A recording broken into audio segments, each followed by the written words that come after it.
Eu sou Mário Persona e essas são as respostas que eu dei aos que me perguntaram sobre a Bíblia. Você escreveu perguntando se o Filho é coigual com o Pai, ou seja, se ele é tão Deus quanto o Pai, porque o Filho está sentado à mão direita do Pai. Antes de tentar responder sua dúvida, eu pesquisei para ver onde na Bíblia aparece a expressão sentado à destra ou à mão direita. Eu encontrei várias passagens, mas duas tinham um diferencial. A primeira por não falar de Jesus sentado, mas em pé, à mão direita de Deus, em Atos 5, 55 a 56, e a outra em que Jesus diz, ao que vencer lhe concederei que se assente comigo no meu trono, assim como eu venci e me assentei com meu Pai no seu trono. Me assentei com meu Pai no seu trono. Apocalipse 3, versículo 21. Curiosamente, em nenhuma das passagens que pesquisei aparece a expressão sentado à direita do Pai, como você colocou, ao menos que alguma me tenha escapado. A que fala do Pai é esta que eu acabei de citar, que fala de dois tronos, o de Jesus e o trono do Pai, que não menciona a direita, mas apenas que Jesus está sentado com o Pai no seu trono. Da passagem em Atos, onde Jesus aparece em pé à mão direita de Deus, eu entendo que essa posição esteja relacionada ao contexto. No capítulo inteiro, Estevão estava contando a história de Israel, de como Deus sempre foi paciente e misericordioso e o povo rebelde e obstinado. A história termina com a descrição do maior crime já cometido pelos homens, o homicídio do justo Messias, que tinha sido enviado a Israel. Jesus em pé era como se estivesse dizendo que ainda havia uma chance de aquela nação se arrepender. Algo que precisa ser entendido é que a Bíblia usa linguagem simbólica quando fala das coisas no céu. O capítulo 9 de Hebreus descreve o culto judaico com seus utensílios, cerimônias e sangues de animais sacrificados como sendo figuras das coisas que estão no céu. Hebreus 9, 23. Uma figura é uma representação bastante limitada da realidade, como no caso de uma fotografia de papel que nós usamos para representar um ser humano de carne e ossos. Se acharmos que poderiam existir no céu tronos físicos, como os que existem nos palácios dos reis, isso levantaria questões do tipo: qual o tamanho desse trono? De que material é feito? Onde foi fabricado? É estofado ou não? Por aí já dá para perceber que Deus empresta coisas terrestres para representar realidades celestiais, assim como nós emprestamos tela e tinta para representar o rosto de alguém. Até mesmo na Terra, nem sempre falamos de trono como sendo um objeto, mas sim uma posição de autoridade e governo. Geralmente quem levanta essa questão sobre Jesus ocupar uma posição aparentemente inferior à direita de Deus, é alguém que foi contaminado com o ensino de religiões heréticas que combatem a Trindade. Pai e Filho são duas pessoas da divindade, além de existir também a pessoa do Espírito Santo. Jesus afirmou categoricamente em João 10,30, eu e o Pai somos um. Portanto, se você conseguir dividir 1 por 2, então faria sentido duvidar da unidade da divindade formada por 3 pessoas distintas. Antes que você diga ser possível dividir 1 por 2 e obter meio, vamos aprender com o livro O Fantástico Mundo dos Números, a Matemática do Zero ao Infinito, de Ian Stewart. No capítulo chamado A Unidade Indivisível, ele diz, o menor número inteiro positivo é 1. Ele é a unidade indivisível da aritmética. O único número positivo que não pode ser obtido pela soma de 2 números positivos menores. O número 1 expressa uma importante ideia matemática, a da unicidade. Bom, tendo estabelecido esse fato, vamos à sua dúvida, que é também a de muitos, por não entenderem coisas como posição e destra ou mão direita. Se lemos em Hebreus 1,3 que Jesus é o resplendor da sua glória, da glória de Deus, e a expressa imagem da sua pessoa, a fiel representação da pessoa de Deus, resta saber que parte da divindade estaria ausente no Filho de Deus. A resposta é nenhuma. Para você entender isso, tente fazer o raciocínio inverso. Se o Filho é quem ele declara ser, todavia é também um homem de carne e ossos hoje no céu, teria Jesus algo que o Pai não tem? Nesse caso, sim. Jesus tem um corpo tangível de carne e ossos que nunca teve antes de vir ao mundo em carne. Deveríamos, por isso, deduzir que o Filho é mais que o Pai? Não, porque estamos falando de características distintas de duas pessoas que possuem uma mesma e única natureza divina. Nesse ponto eu gosto de usar o exemplo do Brasil com o seu presidente e vice. Hoje nós estamos no ano 2019. O presidente do Brasil hoje é capitão, é um militar, um capitão. E o vice-presidente é um general. Na posição em que eles se encontram na esfera governamental, o general recebe ordens do capitão. Isso está acontecendo na presidência do país. Mas se a atuação deles fosse na esfera militar, seria o contrário. Seria o general que daria ordens para o capitão. E, no entanto, ambos compartilham da mesma natureza humana, sendo distinguidos por características e posições diferentes no seu modo de atuar. Por isso, quando alguém cita a passagem onde Jesus diz, meu Pai é maior do que eu, em João 14, 28, eu digo, sim, e o general é maior que o capitão, mas no governo atual o general está subordinado ao capitão.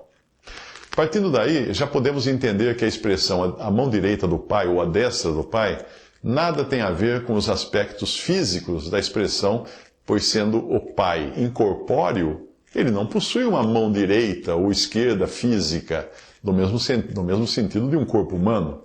A expressão deve ser entendida como símbolo de proximidade, poder e autoridade divinas. O Filho, sendo Deus, é um com o Pai e desfruta dessa igualdade executiva na esfera que lhe cabe. Nós costumamos usar a expressão braço direito para alguém com o mesmo poder e autoridade de outra pessoa. Foi ao expressar isso que Jesus embaralhou a cabeça dos fariseus que não souberam o que responder. A passagem está em Mateus 22, 41 a 42. E estando reunidos os fariseus, interrogou-os Jesus, dizendo, que pensais vós do Cristo? De quem é filho? Eles disseram, de Davi.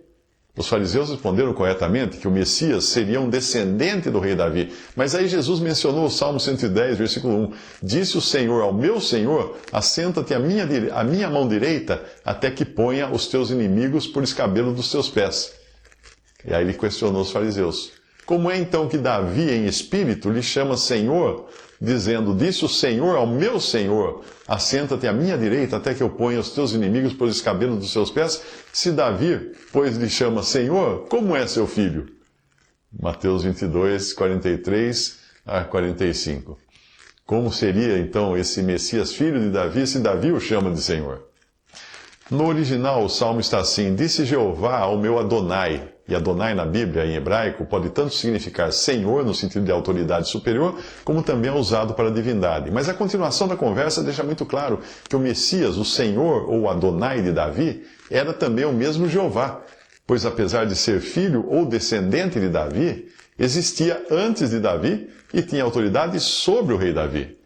Caso contrário, como poderia ser filho de Davi e Senhor de Davi ao mesmo tempo? Só se o Senhor de Davi fosse o Filho eterno de Deus vindo em carne. Só assim poderia ser descendente de Davi na sua humanidade. O desfecho da conversa de Jesus com os fariseus vale também para qualquer pessoa hoje que queira contestar a perfeita divindade do Filho, que é Deus e homem, e sua igualdade de propósitos com o Pai. E ninguém podia responder-lhe uma palavra, nem desde aquele dia ousou mais alguém interrogá-lo. Mateus 22, 46. Ali eles tiveram que se calar. Ao falar do Deus de nosso Senhor Jesus Cristo, o Pai da Glória, Paulo fala da sobreexcelente grandeza do seu poder sobre nós, os que cremos, segundo a operação da força do seu poder que manifestou em Cristo, ressuscitando-o dentre os mortos e pondo-o à sua direita nos céus, acima de todo principado e poder e potestade e domínio e de todo nome que se nomeia não só neste século, mas também no vindouro. Efésios 1, 17 a 21. Para mim fica claro aqui que a sua direita é uma posição de compartilhamento do mesmo poder e autoridade que o Pai tem sobre todas as coisas. Não é a poltrona de um copiloto, mas a de alguém que desfruta da mesma honra, poder e autoridade para pilotar. O Filho é tão onipotente quanto o Pai. Isso é o que significa o Filho ter se assentado à destra da majestade nas alturas. E tem mais. Todos sabemos que, além de ser onipotente, Deus é onisciente e onipresente. Jesus já mostrou um lampejo da sua onipresença enquanto conversava com Nicodemos aqui na terra, quando ele disse, ora, ninguém subiu ao céu, senão o que desceu do céu, o Filho do Homem que está no céu. João 3,13. Como poderia esse ser estar ao mesmo tempo no céu e na terra conversando com Nicodemos, se não fosse Deus onipresente? Numa outra ocasião, ele disse algo aos discípulos que revelava a sua onipresença independente do tempo. E voltaram os 70 com alegria, dizendo: Senhor, pelo teu nome até os demônios se nos sujeitam. E disse-lhes: Eu vi a Satanás como um raio cair do céu. Lucas 10, 17 a 18. Se ele estava se referindo ao diabo estar posicionalmente perdendo o seu poder com a vinda do Filho de Deus ao mundo para maniatar o valente e roubar os bens do valente, então ele enxergava uma esfera que ia além da visível aos olhos humanos. Mas se ele falava profeticamente, então ele via no presente uma cena que só se dará no futuro, e é descrita em Apocalipse 12, quando o diabo será expulso do céu. Portanto, o que podemos dizer é que a mão direita de Deus se refere ao Messias, o Senhor Jesus Cristo, ocupando uma posição de igual honra, poder e autoridade com Deus. Lembrando que no princípio era o Verbo, e o Verbo estava com Deus e o Verbo era Deus. Ele estava no princípio com Deus, todas as coisas foram feitas por ele, e sem ele nada do que foi feito se fez. João 1, de 1 a 3. Só mesmo quem é capaz de adulterar as Escrituras para trocar o Verbo era Deus por o Verbo era um Deus, irá ignorar essa verdade. Mas aí nós estamos falando de pessoas que não são guiadas pelo Espírito Santo de Deus, mas pelo Espírito do Anticristo. O fato de Cristo estar sentado tem a ver com a sua obra de redenção ter sido completada. E daí nos lembramos da posição momentânea que ele ocupou quando foi visto ainda em pé por Estevão no seu apedrejamento, enquanto dava à nação de Israel mais uma chance de arrependimento. Tendo a redenção sido consumada e Cristo se sentado à destra da majestade nas alturas, dali ele se levantará quando chegar à plenitude dos gentios, Romanos 11, 25, que colocará um fim ao período da igreja na terra, e ele então irá ao encontro dos arrebatados nas nuvens. Poucos anos depois ele voltará, mas então até colocar os pés no chão deste mundo, para julgar as nações e estabelecer o seu reino de 1000 anos, no final do qual todos os inimigos de Cristo terão sido já colocados sob ou debaixo do estrado de seus pés. Começará então a eternidade, quando o tempo termina e são criados um novo céu e uma nova terra, porque já o primeiro céu e a primeira terra passaram e o mar já não existe. Apocalipse 21, versículo 1. Visite respondi.com.br. Adquira os livros ou baixe e-books. Visite 3minutos.net. Baixe o aplicativo.